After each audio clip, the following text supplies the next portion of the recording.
Ang pagbuo ng successful e-commerce brand ay hindi lang tungkol sa paggamit ng paid ads. Kailangan din ng organic marketing strategies na naturally nakaka-connect sa audience mo. Mula sa SEO hanggang sa social media content, ang organic marketing ay tumutulong na mag-build ng trust at mag-drive ng sustainable growth. Sa guide na to, i-explore natin ang key tactics that e-commerce brands can use to grow organically without breaking the bank. Tara, simulan na natin ang mga essential strategies na to para i-boost ang online presence ng brand mo. Unang-una, ang mga ito ay search engine optimization or SEO. Ang SEO ang cornerstone ng kahit anong organic marketing strategy para sa e-commerce. Nakakatulong to na ma-improve ang visibility ng website mo sa search engines tulad ng Google. Kaya nagkakaroon ng traffic sa online store mo nang hindi mo kailangang magbayad para sa ads. Isa sa pinakamahalagang gawin dito ay ang keyword research. Kailangan mo magsimulang mag-identify ng tamang keywords na akma sa business mo. Pwede kang gumamit ng tools tulad ng SEMrush para maghanap ng helpful keywords na tumatarget sa audience mo. Kung gusto nyo itry yung SEMrush, i-check nyo yung link sa description. Ipapakita namin sa latter part ng video kung paano nyo makukuha ang best price possible. Siguraduhin mong i-prioritize yung keywords na may mataas na search volume pero moderate ang competition. Mag-target ka ng mix ng broad keywords tulad ng sustainable fashion or long-tail keywords tulad ng best eco-friendly clothing brands in 2025. Sa ganitong paraan, makakakuha ka ng mas malawak na audience. Dapat ka rin mag-focus sa mga product-specific keywords na posibleng hanapin ng potential buyers para sa produkto mo. Isa pang mahalagang gawin ay ang on-page SEO. Kapag nahanap mo na yung tamang keywords, ilagay mo to naturally sa website mo. I-optimize yung mga key elements tulad ng product titles. Make sure ang bawat product title ay may kasamang relevant keyword. Kunwari, imbes na red shirt lang, mas specific kung organic cotton red shirt for women. Sa ganitong paraan, mas targeted ang approach mo. Huwag kalimutang magsulat ng compelling meta descriptions para sa bawat product page. Isama ang target keywords dito. Hindi lang ito makakatulong sa search engine rankings, pero makaka-encourage din ng clicks mula sa search engines. Pwede mo ring i-optimize ang SEO sa product description. Dapat hindi lang mag-highlight ng features ng item, pero keyword rich din at sumasagot sa mga possible na tanong ng customers. Lahat ng images sa site mo dapat may alt text. Ang alt text ay simpleng description ng image na naglalaman din ng relevant keywords. Nakatulong to sa Google na mas maintindihan ang content ng site mo at nagpapataas ng accessibility. Pwedeng isama rin ang technical SEO. Ang technical SEO ay tungkol sa pagpapabilis ng website mo. Pag-optimize nito para maging mobile-friendly at pag-ayos ng navigation. Binibigyan ni Google ng priority ang mga websites na may magandang user experience. Kaya make sure na optimized ang site mo para sa mga areas na to. Isa pang mahalagang bagay na dapat i-consider ay ang site speed. Pwede kang gumamit ng tools tulad ng Google Page Speed Insights para i-analyze ang bilis ng website mo at ayusin kung anumang issues ang nagpapabagal dito. Kasama na rin dito yung mobile optimization dahil over 50% ng e-commerce traffic ay galing sa mobile devices. Make sure na responsive ang site mo at maganda ang itsura nito sa phones at tablets. Maraming users ang nag-a-access ng websites gamit ang mobile devices, kaya importante na ma-optimize mo ito. Isipin din ang URL structure. Siguraduhin malinis at concise ang URLs mo na may kasamang target keywords at relevant sa audience mo. Imbes na yourstore.com/23, gawin mong yourstore.com/organiccottonred t-shirt para mas specific at SEO friendly. Pwede mo rin gamitin ang internal linking. I-link ang mga related product at blog post sa site mo para matulungan ng search engines na mahanap at ma-index ang content mo ng maayos. Yung content marketing at blogging ay isa ding vital component ng SEO. Pwede kang gumawa ng mga content na sumasagot sa mga tanong ng audience mo o nagbibigay ng value sa kanila. Sumulat ka ng articles na relevant sa industry mo at i-link mo ito pabalik sa products mo. Halimbawa, kung nagbebenta ka ng fitness equipment, pwede kang magsulat ng blog post tulad ng How to Build a Home Gym on a Budget or Top 10 Benefits of Using Kettlebells. Hindi lang to basta nagdadala ng organic traffic, pero nilalagay din ito ang brand mo bilang authority sa niche mo. Pwede mo rin consider ang local SEO kung may physical store ka or nagki-cater ka sa local audience. Kung ganito yung setup mo, sobrang importante nito. Pwedeng i-claim yung Google My Business listing ng business mo at siguraduhin tama yung details tulad ng address, hours, at contact information. Hikayatin mo rin yung mga customers na mag-iwan ng reviews at sagutin mo agad sila. Ang reviews ay makakatulong hindi lang sa credibility mo kundi pati na rin sa local search rankings. Isa pang mahalagang bagay na dapat mong pagtuunan ng pansin ay ang social media marketing na pwedeng gawin nang hindi gumagamit ng paid ads. Kahit na popular ang paid social media ads ngayon, ang organic social media marketing ay pwedeng maging kasing epektibo kapag tama yung execution.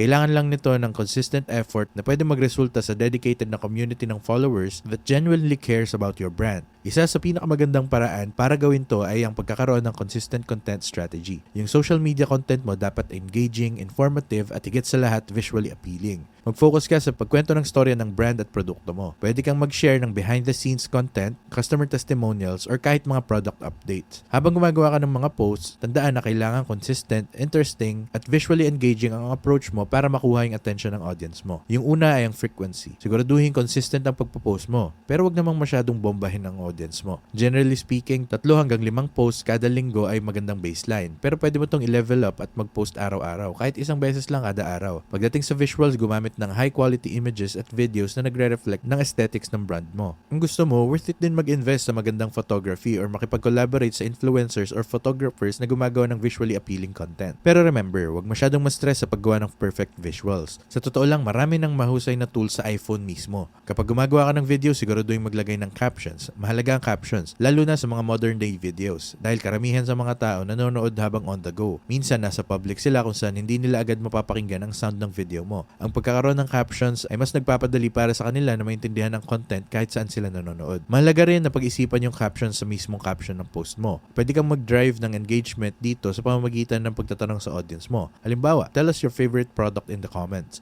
or tag a friend who would love this. Magandang examples to ng engagement-driving captions. May mga platform-specific tactics din na pwedeng gamitin. Lalo na sa platform tulad ng Instagram. Pwede kang mag-focus sa pagbuo ng visual portfolio para sa products at brand story mo. Gumamit ng Instagram stories para i-highlight ang limited time offers, behind-the-scenes footage, or testimonials. Pwede rin gamitin ang Instagram Reels na perfect para sa short, engaging videos na makakatulong mag-expand ng reach mo. Isa pang sikat na platform ay ang TikTok. Ang TikTok ay tungkol sa short, engaging video content at para sa e-commerce brands. Isa to sa pinakamahusay na paraan para mag-start. Napakagandang platform nito para mag-showcase ng produkto. At dahil sa TikTok Shop, pwede mo nang seamlessly integrate ang product listings mo nang direkta sa content mo. Ibig sabihin, kapag may nag-scroll sa video mo, pwede na silang bumili diretso mula sa video na yun nang hindi kailangan mag-click ng link sa bio mo. Sobrang effective nito para sa mabilisang sales, lalo na kung organic ang content strategy mo. Remember, medyo mas bata ang audience sa TikTok, kaya siguraduhin i-adjust mo ang content mo para sa kanila. Pwede kang sumabay sa mga fun trends na uso sa platform at gayahin ng mga kasulukuyang trending na content. Meron din namang ibang platforms tulad ng Pinterest. Ang Pinterest ay isang goldmine para sa e-commerce brands, lalo na kung nagbebenta ka ng visually appealing products tulad ng fashion, home decor, or kite food. Pwede kang gumawa ng pins na nakalink pabalik sa product pages mo para mag-drive ng mas maraming sales sa e-commerce store mo. Isa rin itong magandang paraan para i-optimize ang search engine optimization at mapakita yung products mo sa mas maraming tao. Isa sa mga pinaka-importanteng paraan ng pag-generate ng sales organically ay ang paggamit ng user-generated content or UGC. Ang UGC ay nag-encourage sa customers na mag-share ng photos or videos habang ginagamit nila yung produkto mo. Sobrang effective nito sa mabilisang pag-drive ng sales, lalo na dahil gawa to ng real people na totoong gumagamit ng product mo. Mas mataas yung chance na magtiwala ang mga tao sa paborito nilang influencer na gumagawa ng video tungkol sa produkto mo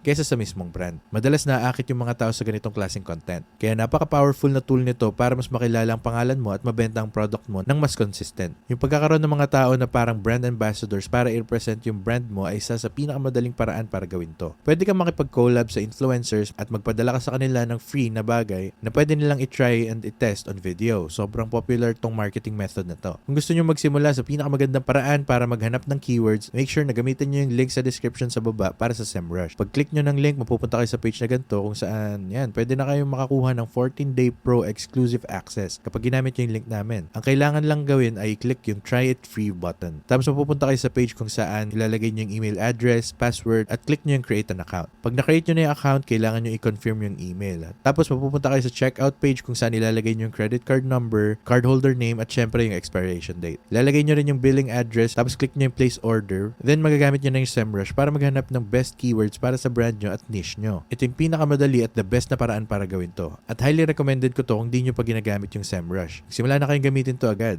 Ganito ko personally hinahanap yung keywords para sa mga specific businesses at niche ko. At sobrang ganda ng database at toolset nila na pwede nyo agad simulang gamitin. Kung gusto nyo mag-start sa email marketing, isa pang sobrang galing na paraan para mag-drive ng sales organically. Highly recommended kong mag-build kayo ng email list. Pwede nyo itong gawin gamit ang tools like ActiveCampaign. At kung gusto nyo i-try ito, gamitin nyo yung link sa description sa baba. Ayan, makakakuha kayo ng 177% off sa overall order nyo kapag ginamit nyo yung link namin. Kaya kung gusto nyo mag-try, siguraduhin nyo gamitin yung mga link namin sa description. Sana nag-enjoy kayo sa video na to. I-comment nyo sa baba kung ano yung tingin nyo tungkol dito at kung ano na yung ginagawa nyo ngayon para mapalago yung e-commerce store nyo organically. Sana nag-enjoy kayo sa video na to and I can wait na makita ko yun on the next one. Huwag nyo kalimutan i-hit yung like button and subscribe. Takits tayo sa susunod.